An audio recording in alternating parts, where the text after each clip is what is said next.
We're joined by Utah Valley University head men's basketball coach Dick Hunsaker. Coach, can you just start with your general expectations for your team this season? I'm choosing to live in the past. I like the idea of being the conference champion, and we're going to kind of stay there as long as we can. In being forced to move forward, it's a very uncharted area. We have a new team, certainly new leadership, new direction as far as how we're put together. So it really is unknown for us, and we're going to do our best to put a group together. We have two returning starters in Mitch Burnell and Zach Nelson, who were complementary role players with the group we had. And so I think that makes an adjustment for them as their role needs to improve, or I should say increase their influence on the basketball team. So we're all kind of adjusting. What do you expect from those two? They're going to have to maybe somewhat step out of their personality. Last year, again, with Holton's leadership as a point guard and Ben Aird's direction and guidance and enforcement he gave in the post area, those two are going to maybe need to come out of their personalities a little bit further and do some things they're a bit uncomfortable or haven't been comfortable in doing, and frankly being more vocal, more assertive, giving more direction to teammates, and just maybe taking the responsibility and accountability of the team and its direction on their shoulders. Coach, what is your perception of the strength of the conference as a group on a national scale? Well, I think that every league is equally strong within itself, and once you start playing one league against the other league and how that plays out, I think that the WAC as it is today is in the developmental stages. I think that if we try to raise the bar to the top end, good things will be in the future for us. If we can try to lower the bar and push the bar as far as this is our expectation, I think we want to have a high expectation of the league. And I think that the success that the teams had and the way they played outside the league, and again, once you get into the conference, I think that we're as strong as any. What do you think has to happen for that bar to be raised? I think that there needs to be a commitment administratively to do so. I mean, you're talking tradition of the previous institutions that were in the WAC, and that has been the historical history of the WAC have been traditionally rich schools with playing backgrounds, and I think all of us are, for the most part, are trying to develop that. And I think that there simply needs to be a total commitment by the universities to do so, and that to be their hope and expectation of the league, but it must be from them. Did your immediate success in the WAC and then your trip to the NIT, did that alter recruiting for you at all? Well, it is certainly, as we become members of the Western Athletic Conference, I mean, we won the Western Athletic Conference last year. I don't know if this is a feather in our cap or a feather in whose hat, but that starting five never had a visit, never had an official visit to a campus. It never quite got nationally recognized in that. We maybe need to win another game or two along the way for that to become. But those were kids that wanted to play and get better.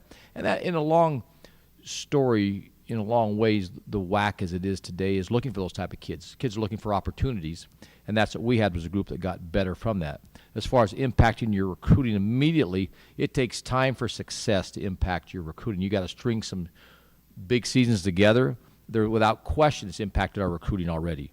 How it plays out, how the players, but it opens doors because they see what you've done and achieved. And but as far as swinging players that are going to make immediate impacts, I think that's going to be spotty throughout the conference.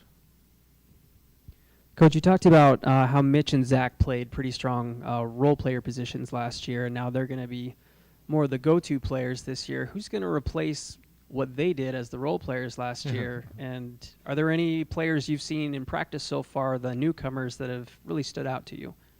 Well, at this stage, we're still real early, and I am just starting to assess and evaluate, and that's what I've done for the most part of our individual workout periods and in our early practices is just trying to get an idea of what the kids you have can do.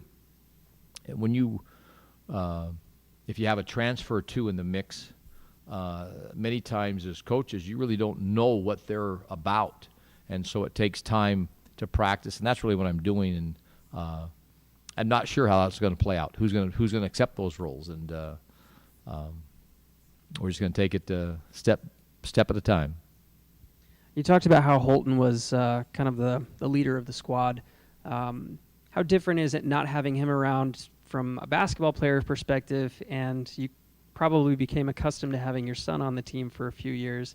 Is that a little weird for you now? It has been. It was 4 years. It was 4 very successful years, and 3 of the 4 years we won conference championships. And great Western Athletic Conference championship that was unexpected. And so it is, as far as a style, a way we do things, Holton was a real leader in that regard. So it is taking us a while to adjust to that, taking me, and I certainly do miss having him around as a father, and miss him more as a player right now. But I can see him on the weekends. I can see him on, after practice now. But anyway, and Big Ben Air, those were 2 special guys for a Utah Valley University to have 2 4-year players like that who literally started every game in their careers, never missed games. Ben had one time he missed 3 or 4 games with an injury, or maybe it was only 2 or 3 games with an injury, and Holton never missing a game with injuries. They were real special kids, and they needed good players with them. They needed teammates. They weren't the type of players that can just give them the ball and they're going to go win the game by themselves and break the defense down and those type of things, but they were great parts of winning. They brought such winning attributes, and so those are things we miss, and that's what we're trying to replace and find. And it's somewhat of a unfair standard in ways to try to hold my players to, or the new players to try to reach that, because everyone's different. Everyone has their own different ways, and you can find success with a lot of different players and styles of kids, and so we're going through that process now. What do you think your team needs to do in order to, since you lost some key players that you were just talking about? I'm waiting for one guy, one of these compartments, areas we've been to, this is the 3rd one, that says defend your championship. I haven't had one person say yet, defend your championship. And so we're going to not to ignore that point again. We are the defending champion. And I think that it's certainly New Mexico State is the hands-on favorite for this coming season, as they were a year ago. And so, what was your question? Well, I'll alter it a little bit now, but what do you think your team needs to do in order to defend your championship? We're going to have to do a lot of things to defend our championship, to be a team that's going to contend with the favorites in New Mexico State, Seattle, Grand Canyon. I think Bakersfield needs to be in that equation for sure. And, it's kind of a dark horse in this league is going to be Pan American.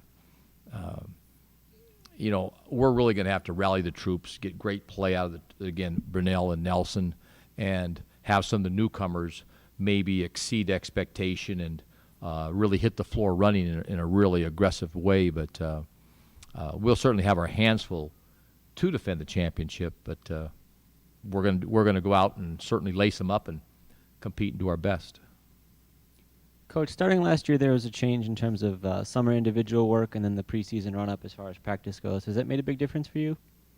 Well, I like it. I think it's a really healthy thing. I think the kids are very happy today having the day off. I think having the 42 days before your first game to have 30 practices in there gives those kids 12 days off. And I think it's healthy for the body. The old school routine was, you break your kids down. For 20 years, 25 years of coaching, the last week of October, the kids can hardly walk. You only have 5 or 6 at practice. In fact, I was telling one of my, can't remember which son it was. I was telling one of my kids recently how one of the lessons I learned from Majerus was, it was right around Halloween and back at my Ball State life, we had 4 guys at practice. And I'm tired, kids are tired. There's only 4 scholarship players at practice. I'm thinking, I know we're going to get Rickson to say, just go on home, let's get rested and go to work the next day. No, we all went to practice. We worked hard. The walk-ons that were very excited to be worked with, enthusiastic, and we had one of the best practices of the year with those kids. And so, you know, my point is, I think it is a very healthy thing that you don't have half your team injured because you pushed them so far trying to get them in shape. And I think from the physical standpoint and the mental standpoint, it's a very good rule. How about the rule changes regarding the block charges and some of the defensive hand-checking stuff going into last year? Looking back on it a year later, how do you think that all played out? I liked the way the season went last year for us. I liked the old rules. But, no, it was, you know, players adjusted. You know, again, in Holton Hunsaker, that was his game. I mean, his game was getting, you know, taking those charges, making the referee make a decision, and he just backed away from them. For the most part, in the Western Athletic Conference play, he stayed out of foul trouble, which was extremely critical to our success. This year, we're back in the mix of it. I personally I like it because I think that's part of basketball. I think having the defensive player having the chance to protect the rim, not just being talent-laden players that can block shots. I think the kid that sees the game, understands the game is tough and gritty, can get in there and get charges. I think that's good for basketball and the way I like basketball to be played. But I think I think basketball was the same. It was frustrating. There's a few embarrassing moments because of national television on that call for officials, but it all kind of played out for the most part to balance it out.